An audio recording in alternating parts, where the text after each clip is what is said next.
The Lairig Ghru is the best known hill pass in Scotland. It is situated in the heart of the Cairngorms, Scotland's largest national park. It is a trail of approximately 19 miles, taking you from Aviemore to the Linn of Dee. I will traverse through the remote reaches of the Cairngorms, passing some of the most impressive scenery Scotland has to offer. Full of history and with a diverse ecosystem. Join me as I venture into this remote and rugged wilderness as I attempt to complete this challenging trail in one day. And today, as a follow-on from yesterday's trail, doing the Lairig and Lairig, we're going to be doing the Lairig Ghru. Distance-wise, they're about the same, about 19-mile mark. During summertime, I reckon between 8 to 10 hours to complete this trail.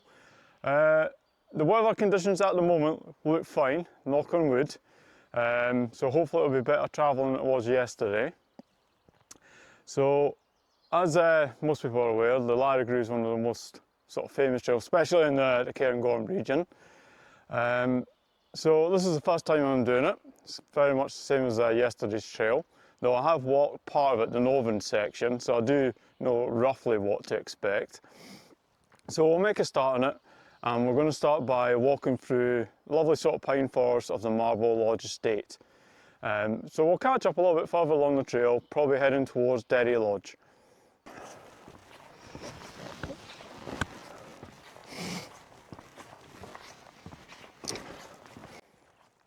So we left the car park pretty much bang on 7 o'clock, which was ideal, giving us plenty of time to do the trail today. Now, I managed to speak to another walker who's going to be doing the trail as well, so it's always nice to meet someone doing the same thing as yourself. And when I was walking through the trail yesterday, always looking out for deer, right, when I do these trails. Saw nothing. So, walking into the car park this morning, still a little bit bleary-eyed, still trying to wake up. There you go, 2 massive stags right in the car park. I always tend to find this happens. When you look for deer, you never find them. The moment you're not looking for them, they just magically appear. Anyway, so yeah, that's that. Anyway, we'll move on. Just thought I'd share that little bit of random info with you. Anyway, off we go.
So we've just arrived at our first major landmark on the trail, which is Derry Lodge.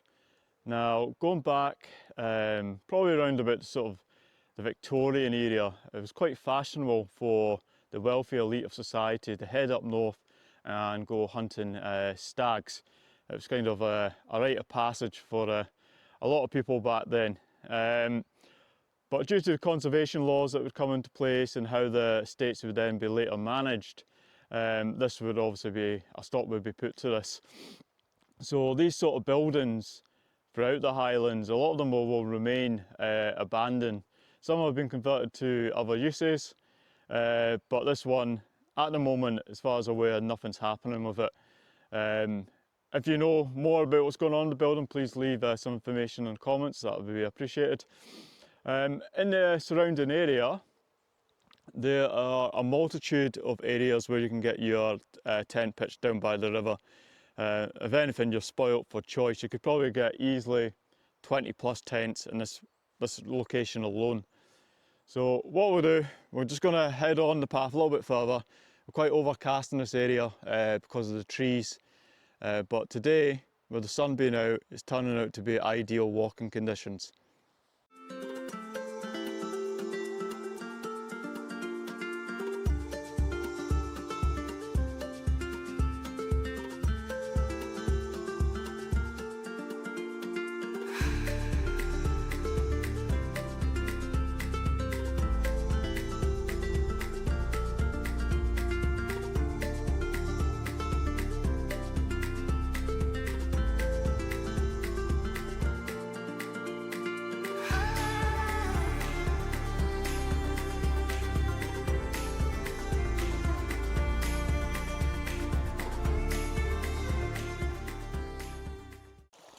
So we just crossed over the small bridge, which leads us over the River Derry, and now we're starting to head into Glen Lubick, and we're just going to follow the burn, the Lubick burn, for a wee while.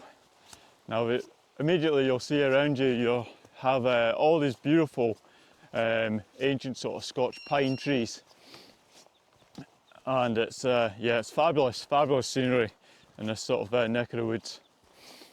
Anyway, we're going to push on a little bit further until we start heading up into the mountains. So the last stretch we just went through from leaving Derry Lodge, just before we start coming on up to the wood line. Quite boggy underfoot, but you're actually able to avoid most of it if you just take some wee diversions around the worst parts, and the path seems to be now getting a lot better. Now, one thing I didn't mention at the end of the trail yesterday, because I was still looking for someone to get pitched up, and this will apply to someone who's just picking up this particular trail video.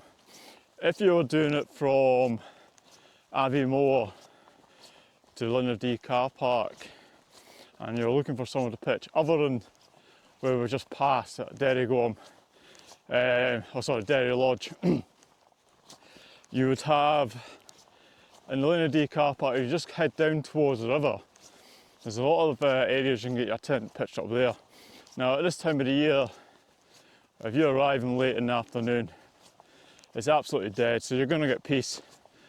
How that would be during the summer months, I imagine it'll be a lot busier with the longer daylight hours. So yeah, that's an option for you. Anyway, we shall catch up in a little bit.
So we have our first river crossing. It's not too bad compared to what I done yesterday. Main thing is the water's clear and you can see where you're putting your feet. So I'm just going to leave the action camera running. I'm certainly not going to be doing this one a second time.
It's certainly turning out to be a glorious day. It's a bit blustery at the moment. The path, since we got past that small boggy section I talked about earlier on, you've had amazingly well kept trail paths. Probably not too surprising considering this is such a popular route, but I think for someone who is first starting off and doing long distance hikes, and you really want to be dropped right in the middle of it so you can see all the Munros and the spectacular scenery, this is a very good trail to start with. I mean, halfway along the way you've got the option to either pitch your tent near Corrour Bothy or use the bothy itself. The bothy, from what I've seen of it, is not particularly large, and it's also a very busy bothy. So if you're relying on that for shelter while doing a 2-day stage, you might need to rethink that and definitely bring a tent. Now that is actually our next location that we're heading towards, and we shouldn't be too far off getting towards it. So we'll catch up a little bit further along the trail.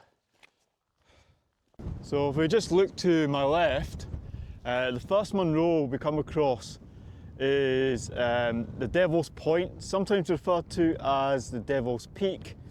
Now this one has quite an interesting wee background to it.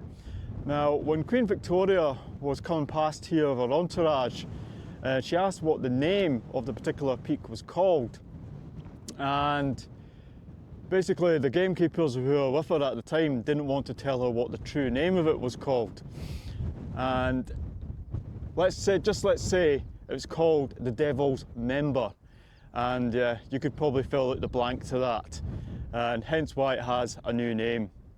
If you go past it, you've got 4 Munros on this side. Cairn Toul is probably one of the better known ones. There's a Munro just after that, which I believe is called the Angel's Pathway or Archway. I'll correct myself on that one if I'm wrong. And then if we go past Cairn Toul, the last one that we'll have is Braeriach. Now Braeriach's the third highest peak for Munros and also in the UK. And as we go up the Lairig Ghru, which we're just starting now, to the right hand side, we'll have Ben Macdui, which I climbed probably about 4 days ago when there was a lot more snow on the mountain. So I will certainly post a link to that particular video as well.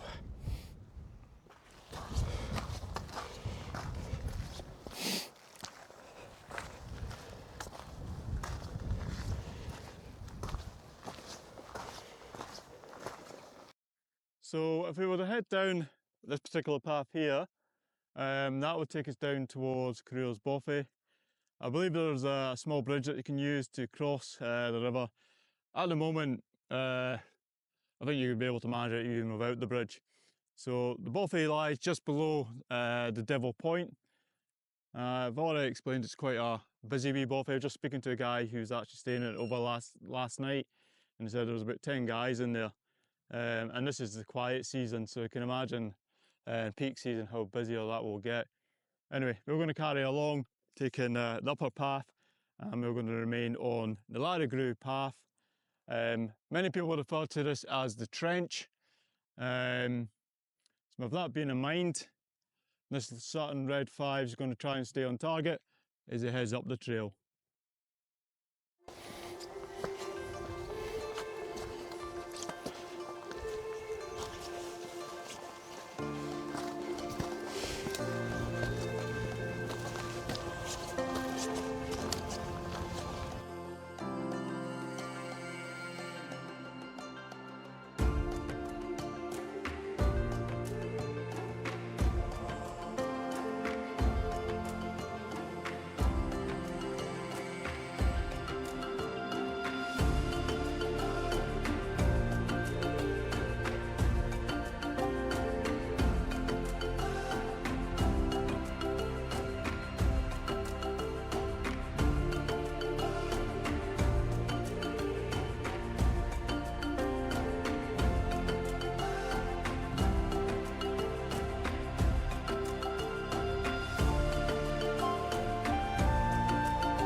So coming from Corrour Bothy and through the boulder field, very technical. Probably not helping so much that there's a lot of snow melt coming into walking into the wind as well. Now coming through the rubble field, it goes on for some time, and a lot of times the path's quite hard to find, especially at the moment with there being snow across quite large parts of it. So you're really just trying to have to keep your eyes forward and looking for the path ahead, and then trying to link up with it as best you can. During the summer months, obviously this shouldn't be too much of a problem, but as I'm coming down the glen, most of it seems to be downhill from here onwards. You're getting your first sights of Aviemore in distance, which is certainly quite welcome. So we'll go and push on until probably catch up again near an area called Castle Hill.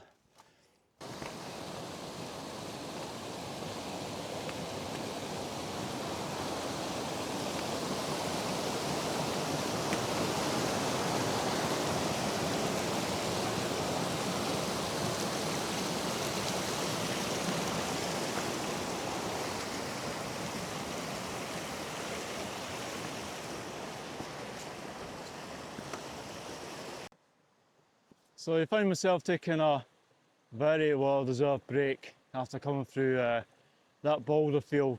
Very technical underfoot, taxing on the body, and I would even say the mind, because you're so focused on where you're putting your feet. For me, that kind of takes away some of the enjoyment of it, because you're not really spending as much time looking about and taking it all in as you probably could. So where I'm at the moment is a junction point. Now, this is called Captain's Hill just behind me. And if I was to take the path to our left, which winds up the hill, it'll take you to Shallamine Gap. And there's a path that leads on to there towards Glenmore Lodge. But we'll also have the campsite, and likewise you can get bus services back into Aviemore. Now this seems to be more popular at the moment, that people seem to be taking this alternative route rather than going directly towards Aviemore. Not entirely sure what the particular reason is. I would say about the Shallamine Gap, the boulder field that we went through at the moment, yes, it was hard going, and certainly there was a lot of ground to be covered while doing it. But the Shallamine Gap is notoriously dangerous. I done it about, well, let's see, 5 days ago. There's a lot of snow still lying, very icy underfoot. I did see one walker slide, had quite a bad fall. Yeah, I mean, they'll even tell you in the guide it is a leg breaker. So if you're going to do something like that, the gap, make sure you're doing it when you're fully rested, you've got good daylight. You do not want to be doing that towards the end of the day. So I'm at a point now where at least I know the trails that I'm actually walking on, so I feel a lot more comfortable about that. It is still getting a bit late on to the day, far later than I probably would have liked. So I'm going to make a good head start, and at least from now on, for the most part, it's going to be downhill. So we'll catch up in a little bit.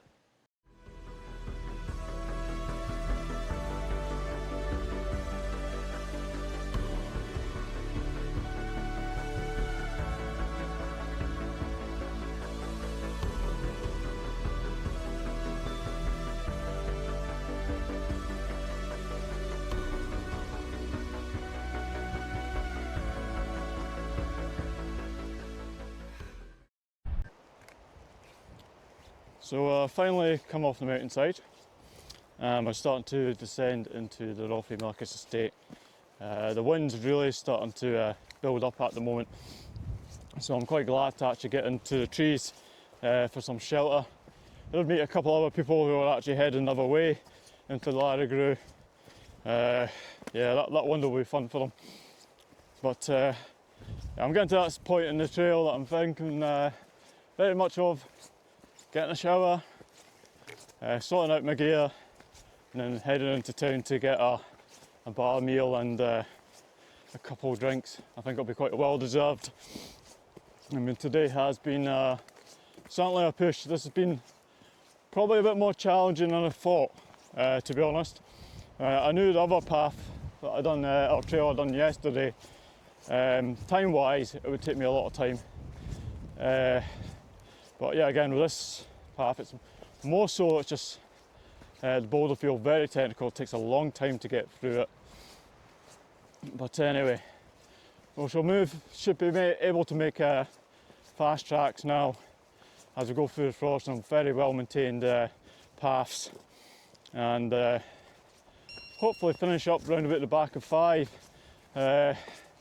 all going well. So we'll catch up a little bit further along the trail. So we finally come to the end of the Lairig Ghru trail. It has taken me a lot longer than expected. It's now gone on just before 6 o'clock, so that's nearly 11 hours to do this trail. So certainly my recommendation would be to do this in 2 stages, as most people will do. I hope you've taken something from the trail, and likewise I hope you've enjoyed it. So one thing I might ask is, if you have, give it a like, this video, and even much better would be to give us a subscribe. It really helps a small channel like myself get off the starting block. Anyway, all the best until we catch up again, and I hope you enjoy your own adventures.